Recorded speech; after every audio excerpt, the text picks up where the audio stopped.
মসজিদের ভিতরে ইমাম ও মুয়াজ্জিন ফেসবুক এবং ইউটিউব চালায়, ইহা শরীয়ত মতে জায়েজ আছে কি না? ইমাম মুয়াজ্জিন মসজিদে কি করে ভাই? ইউটিউব চালায়, এটা শরীয়ত সম্মত জায়েজ আছে কিনা? ভাই ইমাম মুয়াজ্জিনের কথা কেন আসলো বলেন তো? মসজিদের মধ্যে ফেসবুক ইউটিউব চালানো জায়েজ আছে কিনা এই প্রশ্ন তো মুসল্লিদের জন্য প্রযোজ্য না, ইমাম মুয়াজ্জিনের জন্য আলাদা কোনো বিধান আছে? কি বলেন?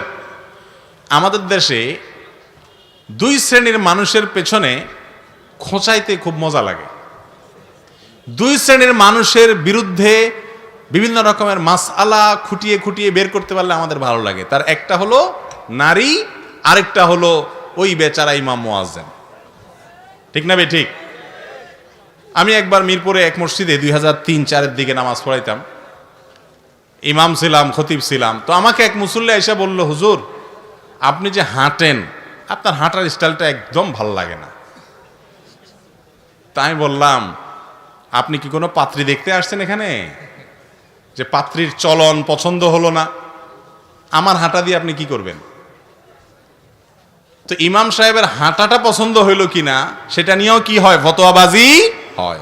ভালো করে শুনে রাখেন, যারা নিজেদের এলাকাতে একটু প্রভাবশালী আছেন, শুধু হুজুরদেরকে খোঁচান, হুজুরদের পিছে লাগেন, খোঁচাখুচি করেন, আরে আমাদের মতো মৌলবী সাহেব পাইলে তাদের থেকে হুজুরদের বিরুদ্ধে কোনো ফতোয়া বাইর করতে পারেন কিনা খোঁচানোর চেষ্টা করেন।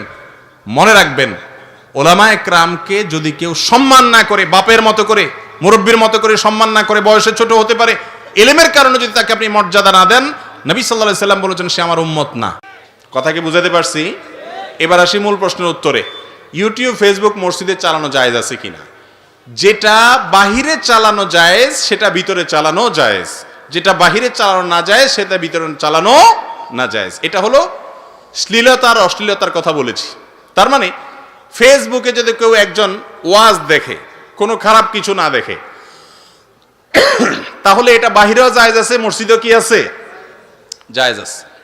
যদি কোনো অশ্লীল কিছু দেখে, খারাপ কোনো কিছু দেখে, সেটা বাহিরেও হারাম, মসজিদে দেখাও। কথা কি বুঝাতে পারছি?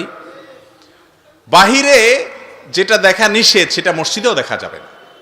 তবে হ্যাঁ, ফেসবুক, ইউটিউব এগুলো চালাইলে আশেপাশে অ্যাড আছে, খারাপ জিনিস নিজে না চাইলেও অনেক সময় চলে আসে, মিউজিক বেজে উঠে, অনেক সময় আশেপাশে মুসল্লিদের ব্যাঘাত হতে পারে। সবচেয়ে বড় কথা হলো আল্লাহর ঘরের প্রতি এটা অসম্মান হয়। বাহিরে যতটুকু সতর্ক থাকবেন, ভেতরে আরো বেশি সতর্ক থাকতে হবে আল্লাহর ঘরের প্রতি সম্মান দেখানোর জন্য, আদব এবং শিষ্টাচারের জন্য।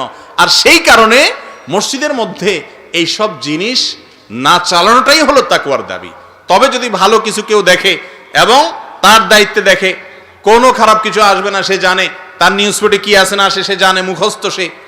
সাধারণত খারাপ জিনিস তার নিউজ ফিডে আসে যে খারাপ জিনিসে ক্লিক করে, যে খারাপ জিনিসে কখনো ক্লিক করে না তার কাছে এগুলাও আসে না, এটাই সিস্টেম। তারপরেও মসজিদে এগুলো চালানোটা, মসজিদের যে রোগ, মসজিদের যে আপনার মসজিদের যে ভাব গাম্ভীর্য, তার সাথে এটা যায় না, আল্লাহর ঘরের সাথে এটা যায় না। এই জন্য এটা না করাই হলো উচিত এবং কর্তব্য। তবে হ্যাঁ, কেউ যদি পিওর কোনো ভালো জিনিস দেখে তাহলে সে গুনাহ করছে এটা বলা যাবে না। অনেকে কোরআন তেলাওয়াত করে মোবাইলে, অনেক মুরব্বী আসে বুঝে না তো যে মোবাইলে কোরআন তেলাওয়াত করা যায়, আইসা দেয় ধমক, বেটা করস কি মোবাইল নিয়ে মসজিদে? বেচারা হয়তো কোরআন শরীফ পড়তেছে। এরকম হয় কি হয় না? তো এই জন্য কে কি করতেছে মোবাইলে সেটা হলো মূল বিষয়। খারাপ কিছু করলে সেটা মসজিদে করলে বাইরে করার চাইতে অবশ্যই কি হবে? বেশি গুনাহ হবে। এরপরের প্রশ্ন হলো, মহিলাদের নেকাব পরা ও সতর ঢাকা, এই বিষয়টি কি কোরআন শরীফে উল্লেখ আছে? থাকলে কোথায় আছে?